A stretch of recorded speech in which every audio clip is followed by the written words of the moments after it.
dire. 4%, c'est le plein emploi. C'est-à-dire que les économistes considèrent, je ne sais pas si même Le Moine sera d'accord, qu'on est proche du plein emploi. Et puis vous avez des départements qui sont à 15. Alors on pourrait se dire, pourquoi les gens qui sont dans les départements à 15 ne vont pas dans les départements à 4 ? Et là, on tombe dans un système assez français, c'est-à-dire qu'on ne sait pas bouger. Alors on ne s'expatrie pas, ça c'est déjà, mais on ne bouge pas d'un département à l'autre. Et qui est amplifié en fait par tout le phénomène assez connu de je m'endette pour ma maison, j'ai la place à la crèche, j'ai un certain nombre de biens sociaux, et donc du coup si je bouge, je perds tout ça, et donc je ne peux pas bouger, quoi. Moi j'ai eu pas mal d'expériences, notamment les centres d'appel, création d'emplois, assez massive, et on a beaucoup de mal à faire bouger les gens.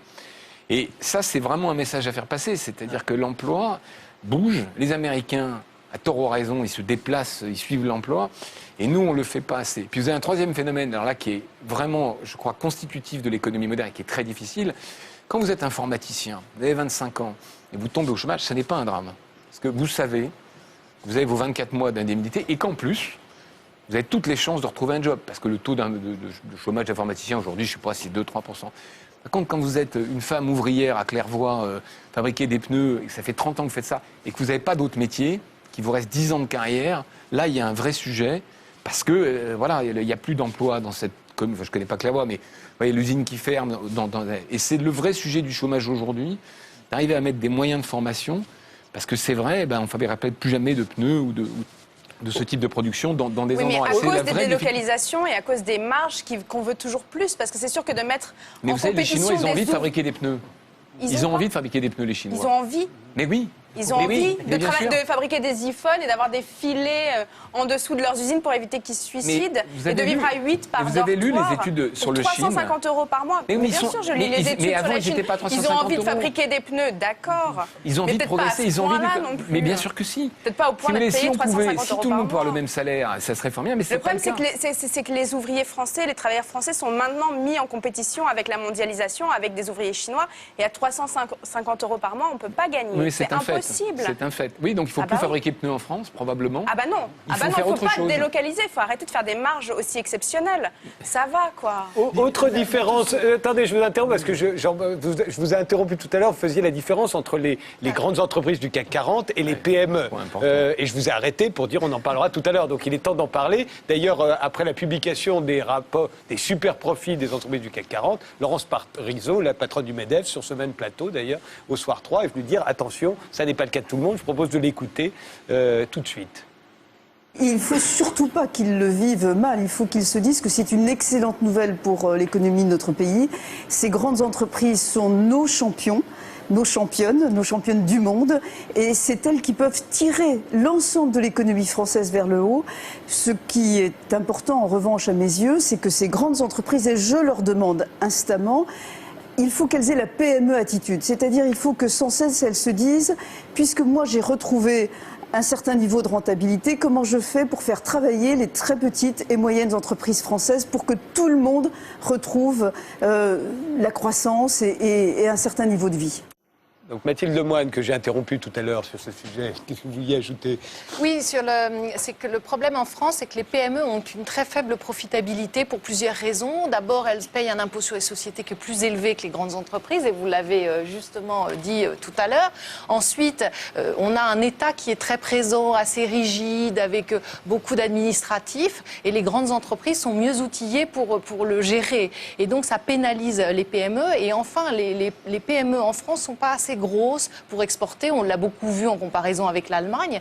Et donc, les entreprises petites et moyennes en France sont moins aptes actuellement à supporter des augmentations de salaire parce qu'elles ont fait moins de profit que les grandes entreprises. Donc, qui, elles, font leur profit à l'étranger, comme vous le disiez tout à l'heure. Et là, ça répond aussi à votre question, on peut agir. On peut agir en rééquilibrant la fiscalité entre les grandes entreprises et les petites entreprises. Alors, les grandes entreprises vont menacer de quitter la France, mais après, c'est des choix gouvernementaux. Et donc, là-dessus, je trouve qu'on a un vrai moyen d'action. Et les Allemands, qu'on n'a pas évoqués, eux, font vraiment des pactes avec leurs employés. Et Jean-Claude Trichet a cité tout à l'heure la raison qui est de ne pas augmenter les salaires. Et c'est comme ça que les Allemands ont fait leur compétitivité. Mais il oublie de dire que il y a un pacte qui a été fait. Et en échange de cette faible augmentation des salaires, les entreprises allemandes se sont engagées à garder beaucoup d'emplois hautement qualifiés en Allemagne, se sont engagées à le gouvernement s'est engagé à développer le chômage partiel. Donc il y a eu plein de compensations à cette faible hausse des salaires. Et on regarde toujours en France qu'une partie des choses. Et je crois que c'est faux et qu'il faut vraiment regarder cette augmentation de salaire comme un pacte et négocier justement pour faire en sorte que les salariés n'aient pas le sentiment d'être la variable d'ajustement de la crise. Ouais. Oui, la variable d'ajustement, c'est ça. Parce que sur ce plateau-ci, on entend dire, les salaires, etc. Et quand on parle des salaires, c'est un peu comme un service qu'on rend à la population, de leur payer un salaire pour le travail qu'ils offrent. Et quand on entend Madame Parisot, on a l'impression aussi, oui, que payer les salariés, c'est presque comme une bonne œuvre à laquelle les entreprises contribuent. Mais c'est pas ça, c'est pas comme ça que ça se passe. Il faut dire à leur décharge à ces personnes-là. Il faut leur dire que malheureusement, Karl Marx, qui était un grand critique du système, il considérait la même chose. Il considérait que le prix de payer les salaires, c'était comme le prix du minerai de fer. Ça faisait partie des coûts de l'entreprise. Mais c'est pas comme ça que ça marche. Quand on regarde historiquement, qu'est-ce qui se passe? Il y a un certain nombre de personnes qui ont des ressources, etc., qui les prêtent à des gens qui apportent leur travail, et puis il y a des gens qui dirigent le travail, qui le supervisent, etc. Et donc, on a des dirigeants d'entreprise, on a des salariés, on a des gens qui apportent leur travail, et puis on a des gens, parce qu'on a un système où les ressources manquent à l'endroit où elles sont, qui vont les prêter, on va leur payer des intérêts. Mais ce sont trois partenaires. C'est pour ça que ce n'est pas ridicule quand on dit on va faire un système 30-30-30. Ce sont des partenaires à part égale. On pourrait le dire aussi, pardon de vous interrompre, mais on pourrait le dire aussi des commerçants qui vendent ensuite les produits qui ont été fabriqués par l'entreprise. Est-ce que ce ne serait pas le quatrième partenaire? Oui, mais ça c'est un problème de distribution après. Il y a d'abord un problème de créer les choses et de les vendre une première fois sur un premier marché. Après, il y a un second marché, si vous voulez, c'est quand ça circule. Mais on a là un ensemble de populations qui mettent ensemble leurs ressources et il faudrait qu'ils soient tous traités de la même manière. Or, même le vocabulaire qu'on utilise, quand quelqu'un est chômeur, on dit qu'il est demandeur d'emploi. Mais non, il est offreur de travail. Tous ces gens offrent du travail. Tous les gens qui travaillent des entreprises, ils sont peut-être pas contents, ils renâclent peut-être parce que c'est organisé de telle ou telle manière. Mais ce travail qu'ils apportent, c'est pas une bonne œuvre de les payer pour ça. C'est quelque chose qui est absolument indispensable. Si cet élément-là n'était pas là, il y aurait rien qui se passe. Oui, on remplace maintenant par des robots, mais quand on remplace par des robots, comme je disais tout à l'heure, il faut que la communauté entière en bénéficie et pas simplement ceux qui sont assis là et à regarder ce qui se passe. Michel Maffezoli, vous voix dubitatif.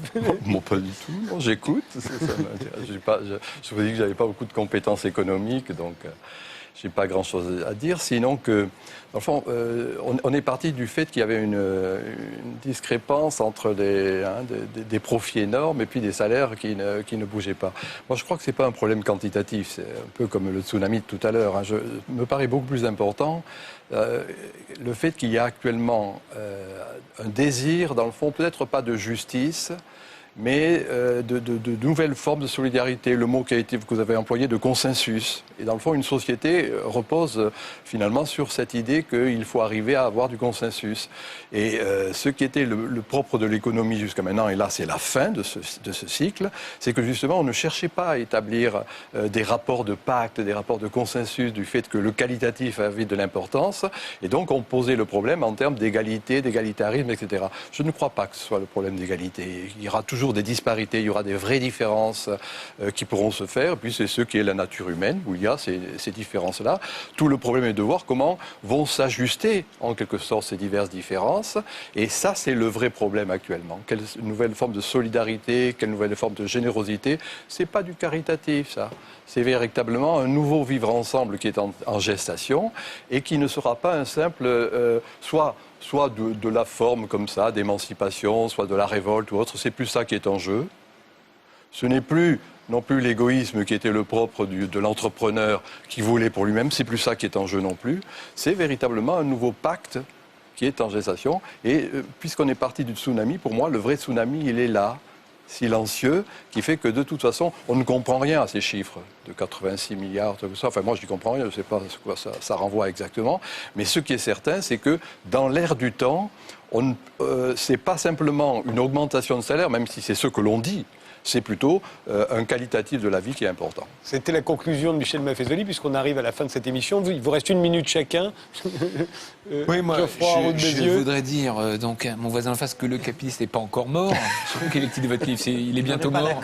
Non, je sais bien. Il est à l'agonie. Non, mais que, par contre, il y a un vrai sujet pour nous, entrepreneurs, ou nous, capitalistes, moi j'assume le mot de capitaliste, c'est que si on ne sait pas faire consensus, donc s'il y a un vrai sentiment d'injustice, d'inéquité, d'inégalité, alors la démocratie, et heureusement qu'on est en démocratie, nous rattrapera. Soit par la fiscalité, soit par des lois contraintes, soit par une augmentation des salaires généralisée, on viendra à mai 68, etc. Donc nous, on a, en tant que chef d'entreprise, en tant qu'acteur du capitalisme, 4 dirigeants, tout ce que vous voulez, une vraie responsabilité de ce côté-là, parce que c'est la liberté d'entreprendre qui est en jeu. La liberté va avec la responsabilité. 1 minute, Audrey Vernon.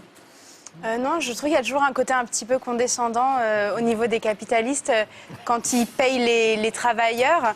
Dans mon spectacle, il y a un personnage de milliardaire qui dit, en parlant des travailleurs, il ne faut pas leur donner d'argent, c'est des pauvres, ils ont besoin de travailler pour vivre, il ne faut pas leur donner d'argent, ils ne sauraient pas quoi en faire, il ne faut pas leur donner d'argent pour qu'ils aillent le boire. Au moins, les actionnaires ne vont pas tout dépenser au bistrot. Et c'est vrai que, voilà, quand je vois tous ces profits exceptionnels, je me dis, mais pourquoi est-ce qu'on n'en redistribue pas une petite partie aux travailleurs, qui sont quand même les gens qui fabriquent, avec la nature, c'est quand même les gens qui fabriquent la richesse. Les capitalistes ne fabriquent rien. Régis Geoffrey, 1 minute. Juste un mot, je pense, vous parliez de l'Allemagne, donc je veux dire, culturellement, en France, quand on avance dans le social, c'est violent. C'est 36, qui est la plus... C'est beaucoup plus important que 68. 36, ça a inventé les congés payés, c'est quelque chose d'extraordinaire. Non, mais c'est vrai. Parce que les gens n'avaient pas de vie personnelle avant ça. Et je pense qu'il y a eu 68, effectivement. Moi, je pense que malheureusement, toutes ces prévisions, justement, 68, on ne l'avait pas vu venir. C'était très difficile de le faire. Je pense qu'on va aller vers quelque chose qui va être violent. Moi, je pense que ça ne peut bouger qu'avec une violence et ça ne nous amènera pas forcément à quelque chose de meilleur. Je suis assez pessimiste comme d'habitude. Augustin Landier. Alors, je crois que le capitalisme a des bugs qui demandent à être réparés. On parlait de certains de ces bugs. Donc, il y a des rentes qui sont illégitimes. C'est les oligopoles ou les monopoles. C'est les banques qui bénéficient de la signature de l'État. Ensuite, il y a des inégalités qui posent problème. Elles renvoient à des problèmes de fiscalité, en partie. Et puis, des questions de consensus, effectivement. C'est-à-dire, je pense que les riches en France n'assument pas leur position. Et là, ça renvoie à nouveau au débat sur Bill Gates. C'est-à-dire que les riches devraient réinjecter de manière visible, ostentatoire en quelque sorte, dans la société les richesses qu'ils ont générées. Et culturellement, on n'en est pas là du tout. Ils ne devraient pas les gagner déjà. Mathilde Moide. Moi, ce qui me frappe, c'est qu'on a l'impression que chaque individu n'est qu'actionnaire, ou n'est que salarié, ou n'est que chômeur. Et en fait, finalement, l'actionnaire peut être actionnaire salarié et le chômeur peut aussi à un moment donné être salarié. Et ce que je veux dire, c'est que c'est quand même très important de rappeler que c'est nous tous qui faisons le système dans lequel on est aussi, et que si on veut une meilleure redistribution, on a des moyens pour agir par les impôts, par des règles au sein de l'entreprise, et l'entrepreneur n'est pas tout seul au milieu de nulle part. Et je crois qu'il ne faut pas oublier qu'on a quand même malgré tout la possibilité de faire bouger les choses. Oui, nous avons toujours tendance à parler de choses comme si dans 20 ans, la situation sera à peu près la même et qu'on peut dire ça marche de telle ou telle manière. Or, ce qui, à mon sens, et la raison pour laquelle j'ai eu peut-être une conscience de ça un peu avant tout le monde, c'est parce que je travaillais dans l'industrie des subprimes, j'étais occupé toute la journée à travailler sur cette titrisation, etc. C'est qu'il y a un processus de dégradation qui s'est lancé, et ce processus de dégradation, on peut le ralentir. On peut atteindre un plateau pendant un certain temps, mais il est en train. Et les attitudes, comme on voit par exemple d'augmenter les dividendes maintenant, ça ne peut faire qu'une chose, ça ne peut qu'accélérer le processus de dégradation. Alors d'une certaine manière, nous parlons tous un petit peu vainement, parce qu'il y a un processus qui va très vite, il est là en arrière-plan, il faut un peu connecter les différents éléments, il ne faut pas dire ce qui se passe en Tunisie, ça n'a aucun rapport avec ce qui se passe ici, et ce qui se passe ici n'a aucun rapport avec ce qui se passe au Japon, parce qu'on le voit dans les journaux qu'il y a des rapports entre tout ça. Et tous ces éléments vont ensemble, et on l'a vu à partir de 2008, quand l'un tire, eh bien, ça entraîne le reste avec lui. Donc, il y a un processus de dégradation, à mon sens, qui va très, très vite. On peut en parler, mais on arrive, je dirais, un petit peu trop tard. On peut intervenir comme individu, parce qu'on est dans des situations comme celle-ci, dans des situations historiques comme celle-ci. On a chacun un rôle à jouer, parce qu'il y a plus de place pour l'individu, pour les décisions qui sont prises. L'effet papillon dont on parle, il est plus présent qu'à ce moment-là. Donc, il est important qu'on intervienne tous au niveau où on imagine qu'on a un rôle à jouer, mais il faut se rendre compte qu'il y a un processus processus qui va très très vite maintenant et ça s'accélère encore. Merci tous les 7 d'avoir participé à cette émission. On se retrouve demain et on se quitte avec Laura Lopez Castro. C'est sa première apparition à la télévision française. Et avec le guitariste Don Philippe, il nous interprète Noche Eterna. C'est à vous.